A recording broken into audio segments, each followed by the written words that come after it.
Елде республика күні мерекесі кеңінен тойланып жатыр. Мәселен, Алматыдағы нөмірі 161 мемлекеттік балабақшасында бүлдіршіндердің концерттік бағдарламасы өтті. Онда балдырғандар патриоттық әндер шырқап, айшықты мерекеге арнаған өлеңдерін оқып, мың бұралып биледі. Балабақша басшылығы мұндағы мақсат өскелең ұрпақтың бойына жастайынан елін, жерін сүюді сіңіріп өсіру дейді. Айта кету керек, Алматыдағы бұл балабақша Алатау ауданында 2009 жылы ашылған. Қазіргі уақытта онда 140-тан астам бала тәрбиеленіп жатыр. Тіпті ТМТ-ның ең үздік педагогі да осында қызмет атқарады.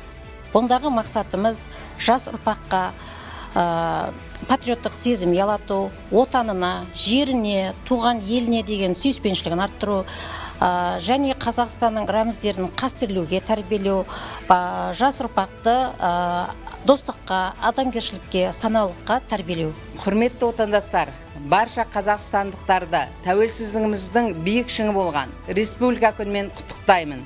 Көк туымыз биікте желбіреп, тәуелсіздігіміз мәңгі болсын.